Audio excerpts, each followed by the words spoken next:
EV and MVA क्या होता है? ये दोनों फाइनेंशियल टूल्स होते हैं जिससे कि हम कंपनी की फाइनेंशियल परफॉर्मेंस को चेक करते हैं। ठीक है, ईवीए क्या होता है? It is a measure whether a company is making a real profit after covering all cost including what investors expect in return. EVA वो टूल होता है जिससे हम ये फाइंड आउट करते हैं कि एक कंपनी जो प्रॉफिट अर्न कर रही है, क्या उस प्रॉफिट से वो अपने कॉस्ट को कवर कर पा रही है। जितने भी कॉस्ट एक कंपनी में होते हैं, चाहे फिर वो उसके डायरेक्ट कॉस्ट हो, चाहे इनडायरेक्ट कॉस्ट हो, चाहे ऑपरेशनल कॉस्ट हो, वो सारी कॉस्ट क्या वो उस प्रॉफिट से कवर कर पाती है कि नहीं कर पाती है। और उसके अलावा जो इन्वेस्टर्स उस कंपनी में इन्वेस्ट करते हैं, वो जितना भी एक्सपेक्ट करते हैं प्रॉफिट या डिविडेंड, क्या उनको वो उतना प्रॉफिट दे पा रही है। तो ये होता है ईवीए। यही ईवीए कैलकुलेट करता है। कैसे कैलकुलेट करते हैं ईवीए को? हम नेट प्रॉफिट आफ्टर टैक्स, जो भी कंपनी के नेट प्रॉफिट होते हैं आफ्टर टैक्सेस, उसको माइनस करते हैं किससे?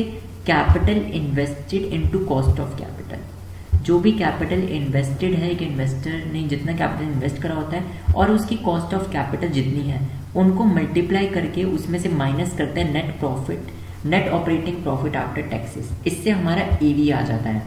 ठीक है, तो ईवीए हमारे दो टाइप के आते हैं। एक आता है पॉजिटिव ईवीए, एक आता है नेगेटिव ईवीए।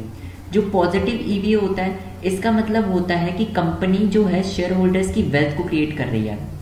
मतलब कंपनी बहुत अच्छा परफॉर्म कर रही है और कंपनी उतना अर्न कर रही है जितना वो अपनी कॉस्ट को भी कवर कर पाए, और इन्वेस्टर जितना एक्सपेक्ट करते हैं कंपनी से कि उनको इतना प्रॉफिट मिलेगा, उतना भी प्रॉफिट वो अर्न कर रही है। तो इसका मतलब होता है creation of share holders wealth. और अगर नेगेटिव ईवीए आता है तो उसका मतलब है डिस्ट्रॉय शेयर होल्डर्स वेल्थ। ठीक है, मतलब उतना कंपनी अर्न नहीं कर पा रही जितना इन्वेस्टर्स ने सोचा था, वो बहुत कम या अंडर परफॉर्म कर रही है, तो उसको हम कहते हैं नेगेटिव ईवीए। क्या पर्पस होता है ईवीए को, हम क्यों ये यूज करते हैं ईवीए? ताकि हम ये पता लगा पाए कि to assess how efficiently a company uses its capital to generate profit, कि कितना एफिशिएंटली जो कंपनी है वो अपनी कैपिटल यूज कर पा रही है प्रॉफिट जनरेट करने के लिए। ठीक है, तो ये ईवीए होता है। क्या?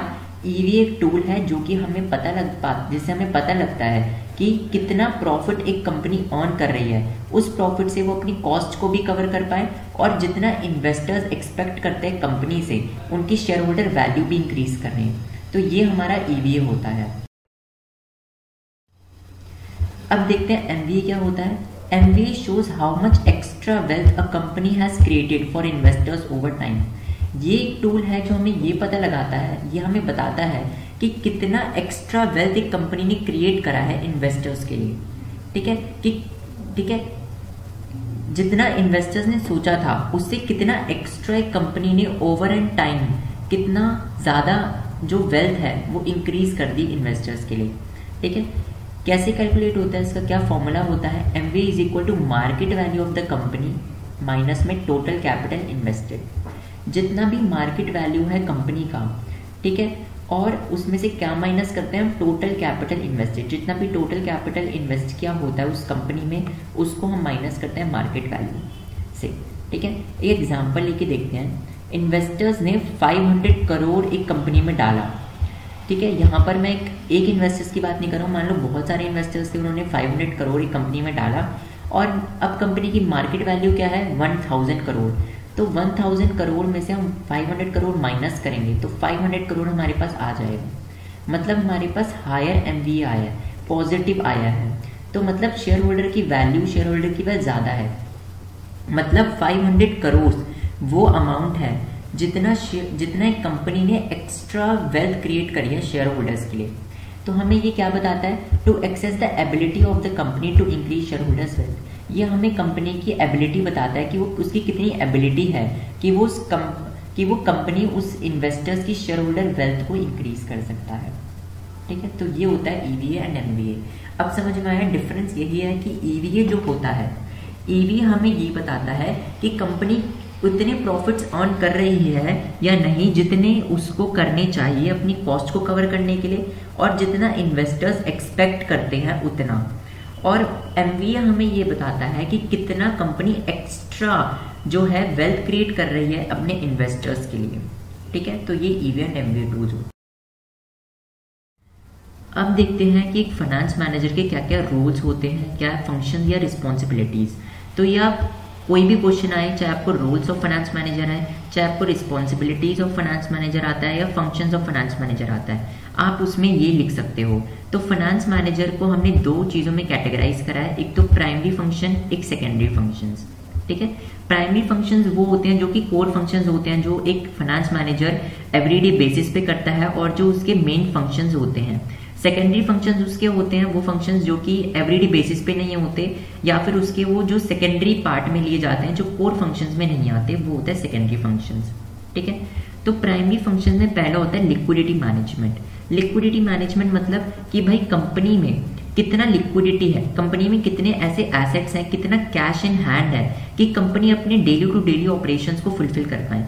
आपको पता है कि कंपनी जब भी बनती है तो कंपनी में कैश इन हैंड होना बहुत जरूरी होता है, क्योंकि जो डेली टू डेली ऑपरेशंस होते हैं उसमें कैश की रिक्वायरमेंट होती है। ठीक है, अगर किसी को पे करने हैं कैश, मान लो जल्दी अगर हमें इमीडिएटली किसी को कैश पे करना है, या मान लो कोई सामान लाना है, तो उसके लिए कैश की जरूरत होती है। तो एक फाइनेंस मैनेजर ये ध्यान रखता है कि उसकी कंपनी में फाइनेंस की कैश की अवेलेबिलिटी हो, कैश इन हैंड उनके पास हो, या ट्रेड पेबल्स या ट्रेड रिसीवेबल्स हो उनके पास, या ऐसी चीजें हो जहां पर वो अपनी जल्दी से कैश में कन्वर्ट कर पाए और लिक्विडिटी बनी रहे उनके पास। ठीक है, तो पहला हो गया लिक्विडिटी मैनेजमेंट। दूसरा फंक्शन क्या हो गया, इन्वेस्टमेंट डिसीजंस। एक फाइनेंस मैनेजर को इन्वेस्टमेंट डिसीजंस लेने होते हैं कि भाई उसे कहां पर, कौन सी जगह पर इन्वेस्ट करना है। एक कंपनी का पैसा कहीं भी तो इन्वेस्ट नहीं कर सकता ना कोई भी। कंपनी के पैसे को बहुत ही सिक्योरली हमें इन्वेस्ट करना होता है कि कहाँ इन्वेस्ट करना है, कौन सी लोकेशन पे इन्वेस्ट करना है। जहां इन्वेस्ट कर रहे हैं वहां पर क्या हमें अच्छे रिटर्न्स मिलेंगे, वहां रिस्की तो नहीं होगा। तो ये सारा इन्वेस्टमेंट डिसीजन में आता है जो एक फाइनेंस मैनेजर को लेना पड़ता है। नेक्स्ट आता है फाइनेंसिंग डिसीजंस। फाइनेंसिंग डिसीजंस में कि भाई कंपनी में कितना इक्विटी लेना है, कितना डेट लेना है। ठीक है, कि भाई हमें इतना पोर्शन इक्विटी का रखना है, इतना पोर्शन डेट का रखना है, इतना पोर्शन हम इक्विटी में भी हमें इतना प्रेफरेंस शेयर्स होगा, इतना हमारा इक्विटी शेयर होल्डर्स होगा। ठीक है, तो एक फाइनेंस मैनेजर ये देखता है कि भाई कंपनी में कितना पोर्शन किस चीज का होना चाहिए, कहाँ से हमें पैसे लेने हैं, कितना प्रेफरेंस होगा, कितना इक्विटी होगा, कितना डेट होगा, या कितना रिटेन्ड अर्निंग्स रखना है। तो ये होता है फाइनेंसिंग डिसीजंस कि कहाँ से हम कंपनी को फाइनेंस करेंगे। फोर्थ होते हैं डिविडेंड डिसीजंस कि भाई कितना डिविडेंड, कितना हमें जो इक्विटी शेयर होल्डर्स होते हैं, प्रेफरेंस शेयर होल्डर होते हैं, उनको कितना डिविडेंड देना है।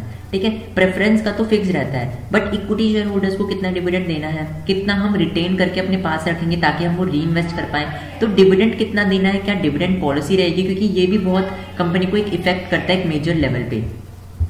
तो हम तो एक फाइनेंस मैनेजर ये देखता है कि कितना क्या डिविडेंड रहेगा, तो उसका एक डिविडेंड डिसीजन, एक डिविडेंड में भी बहुत बड़ा एक पार्ट होता है। सेकेंडरी फंक्शंस में क्या आता है, पहला आता है financial planning and analysis. Financial planning and analysis करता है। ठीक है, जो भी कंपनी के फाइनेंसेस होते हैं, जो भी फाइनेंशियल प्लानिंग होती है कि किस तरीके से क्या चीजें रहेंगी फाइनेंस से रिलेटेड, उनको प्लान करते हैं, एक्टिविटीज को प्लान करते हैं, उनको एनालाइज करते हैं। ठीक है, फाइनेंशियल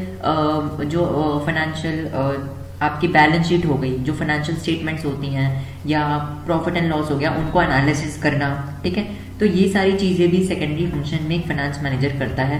देन रिस्क मैनेजमेंट, ये भी एक पार्ट हमारा हम देख सकते हैं, जैसे कहाँ इन्वेस्ट करना है, कहाँ रिस्क हो सकता है, तो रिस्क को मैनेज करना एक कंपनी में। ठीक है, कि हम ज्यादा इक्विटी ना ले लें या ज्यादा डेट ना ले लें, इससे भी हमारी कंपनी को बहुत इफेक्ट पड़ेगा।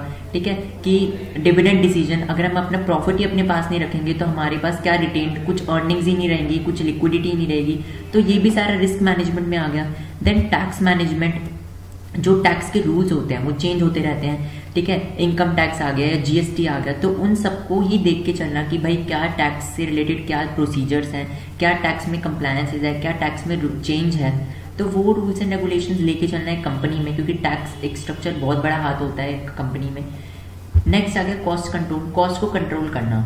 जितनी भी कॉस्ट लगती है कंपनी में, चाहे वो डायरेक्ट कॉस्ट है, इनडायरेक्ट कॉस्ट है, चाहे फिर वो और कोई ऑपरेशनल कॉस्ट है या और भी कोई कॉस्ट होती है, तो उन सबको कंट्रोल करना। ऐसा ना हो कि ज्यादा कॉस्ट हो जाए, तो कॉस्ट को कंट्रोल रखना भी फाइनेंस मैनेजर का काम होता है। And last is financial reporting and compliance, financial reports बनाना, जैसे मैंने बताया बैलेंस शीट, उन सबको बना के एनालाइज करके उनको रिपोर्ट करना टू द शेयर होल्डर्स, उनको बताना या डायरेक्टर्स को बताना, और कोई भी किसी भी तरीके की कंप्लायंस, किसी भी तरीके के रूल्स एंड रेगुलेशंस का भी ख्याल रखना। तो ये होते हैं फाइनेंस मैनेजर के जो रोल्स, फंक्शन या responsibilities. Thank you for watching the video.